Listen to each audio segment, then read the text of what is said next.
So, before I start inside the box, one thing I was asked to show is Inuyasha, and it occurred to me during the week that I probably did show all of that pretty recently. So I'll go ahead and link the video where I showed that in the comments. Otherwise, I've got a lot of stuff this time, and I kind of want to just get through this quickly. First up is Suzuka.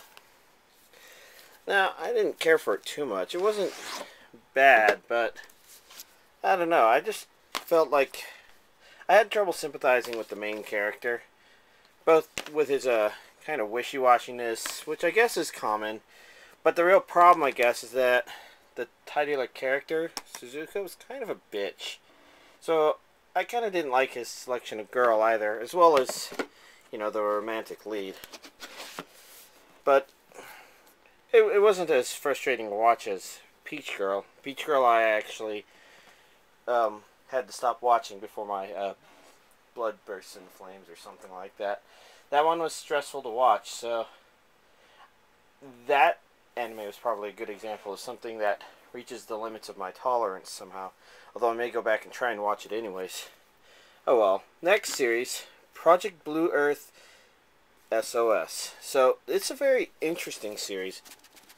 Let's see, as you can see, they're kind of firmly in there, but not too. So it's maybe a bit difficult to tell. Maybe that helps.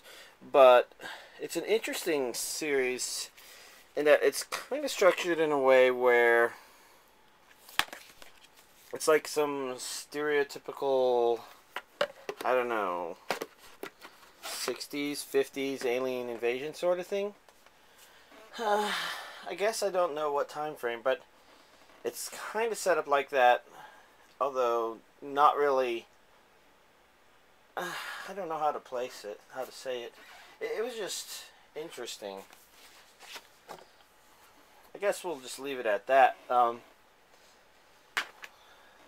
let's see.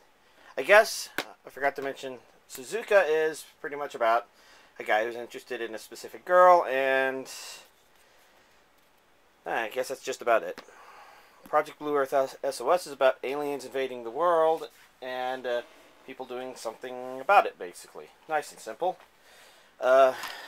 Vampire Knight is about a school that's trying to also include vampires. Well, I think kind of keeping that secret from humans. But it's basically a, I'm pretty sure it's a shoujo or maybe whatever those are called. Vampire Knight Season 1 is just these 3 DVDs, and then Season 2, Vampire Knight Guilty, would be these 3 DVDs. The third DVD, of course, came out like last week, unless I'm going crazy and forgetting stuff. But, I don't know. As you can tell, there's a relationship between a girl and a guy who, as you'd probably guess, he's a vampire, she's not. I don't think there's any real surprises there. So I know I've shown Tsubasa Chronicle a lot, but today's kind of special in that there's more Tsubasa Chronicle added to the family, so definitely more DVDs to show. As you can see, the first season, which is the first 26 episodes, came in this release, and there are a bunch of individuals. So this is like the limited edition volume 1 probably. So the basic idea of Tsubasa Chronicle, let me see, there's the story itself, which is we've got DVD 6 here. These two people, Sharon and Sakura, come from the Clamp Kingdom. She loses all of her memories, and the two of them, joined by Kuragane, I think is his name, and I can't find the other guy, the guy in white. They're traveling between worlds to collect the fragments of her memories. That's the basic story. Season 2, of course, just continues off where Season 1 left off, with them traveling between worlds. As you can see, this time the set is much more standard. Now, one thing if you're a fan of Clamp works, you may actually recognize a lot of these characters if you've never seen or heard of Tsubasa Chronicle before. Maybe you've heard of other ones such as Cardcaptor Sakura. The basic idea is for Tsubasa Chronicle, Clamp reused a lot of their characters, although kind of designed them with different roles, personalities, whatever, for a different purpose. So Sharon and Sakura would have been the main characters from Cardcaptor Sakura. And I'll be honest, I don't know where Kurogane and the other guy came from. I think his name was Kurogane. I could be mistaken. All I know is, well, they might have come from other works. It's hard to tell where they created unique characters for the series or whatever. This is an OVA collection which contains Tokyo Revelations and Spring and Thunder. As you can see, it's just got a sleeve and pretty straightforward. I really ought to watch this. I still need to do that just to finish the series.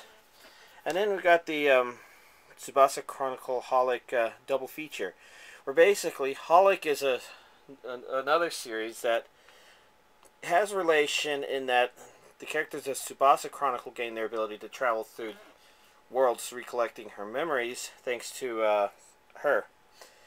And so these two movies tell two different stories which have a little bit of overlap between the two realities. Of course, this is the reason why this series is definitely worth bringing up, even if I've shown it before, is because I never had the Blu-rays before. Unfortunately, for Season 2 Blu-ray, well, I was a little short-sighted, so I'm already backing up the second disc onto the server, and Blu-rays take a lot longer to back up than DVDs. It's still got a ways to go, so I'm just motoring forward. As you can see, this is the OVA collection again. It looks a lot like the DVD collection. In fact, other than the fact that these weren't sold individually, you know, here's the movie Holic double feature. A different packaging this time, so let's take a peek at the inside. Just a double feature right there. Yeah. Anyways, that might be all of the Tsubasa Chronicle stuff to collect. So Beyblade, I still haven't watched any of this. I'm trying to remember, like, not all of it was released or something. On DVD, that is. That they aired more than they released. Which is kind of unfortunate. Of course, you can only blame companies so far. They don't exist to be our personal entertainment slaves or anything like that. So they stopped for whatever reason, because ultimately I guess they didn't think they could make money on the series or something. But oh well.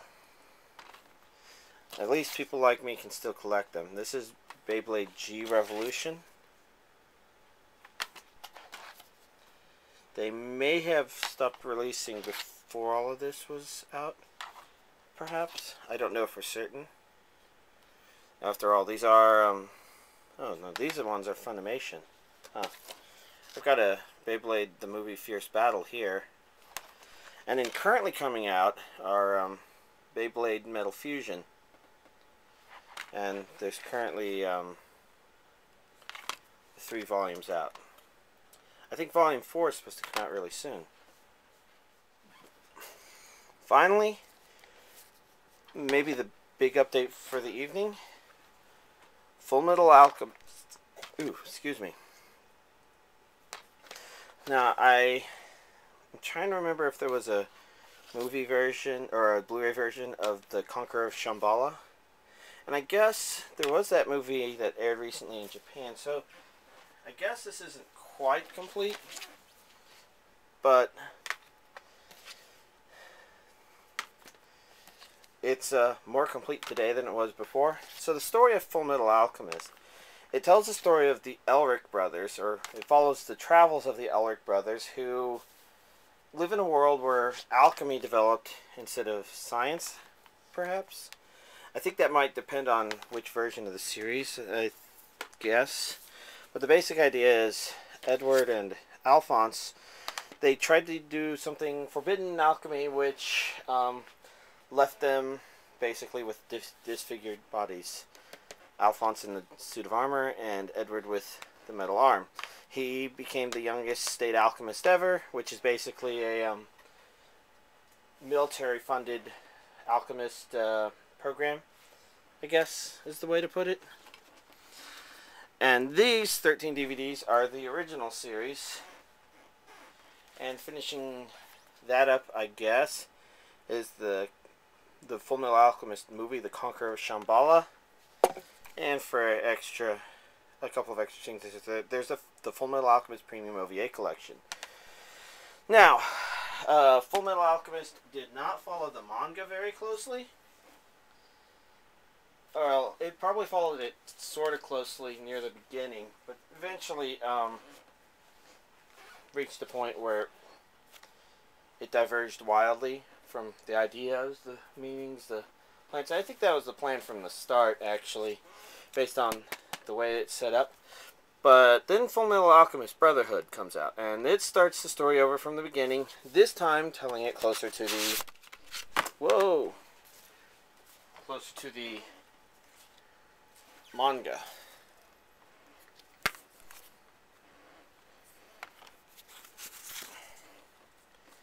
And, of course, the fifth part of this is what came out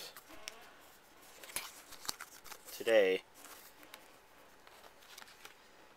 And that should contain the remainder of the series. Let's actually do this. Let's start creating a pile for Brotherhood right there.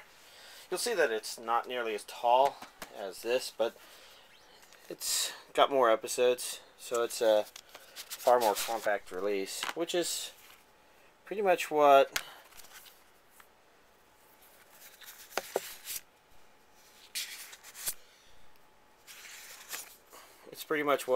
you would expect from modern day Funimation, pretty much.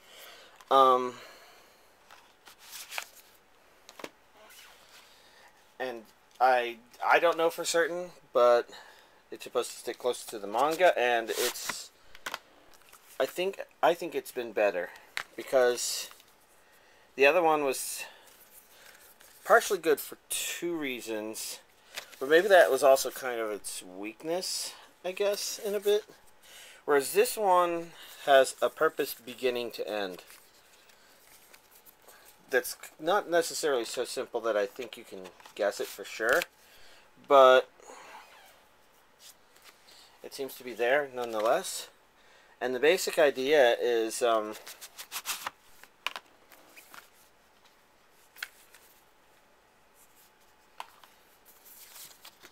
going through... Oh, that's right. I was going to try and say that it feels like for this series they probably made it with people who watched the first one in mind, because they paced through the episodes that were told in the first one real fast. I think, well, not too fast, just fast enough where they cover it in a reasonable space. It's not as entertaining, but it covers the necessary material, including any subtle differences between what this story needs from the story versions that were told in Full Metal Alchemist. And then, let's see, not needing to go into as much detail, there's the Blu-ray versions of Full Metal Alchemist Brotherhood, which don't contain as many things worth showing, I think. Oof. It still has the postcards, but it only has the one image inside of it. And as you can see, the fronts are mostly the same, and actually the images on the cover, on the case on the inside, I think came from one of the two cases, in the DVD version, but for the DVD version there's the extra artwork. I did at one point do a minor comparison of the Blu-ray and DVD versions and thought that the DVD versions were actually surprisingly good enough. I think they have some sort of down conversion algorithm that makes it look like the material was originally intended for a DVD release. In other words, I could go with other things that were released on DVD back before HD and Blu-ray existed and see similar levels of detail. Anyways, that ends Inside the Box with all of Full Metal Alchemist that's been released so far, at least. Unless there's a Blu-ray version of the Conqueror of Shambhala.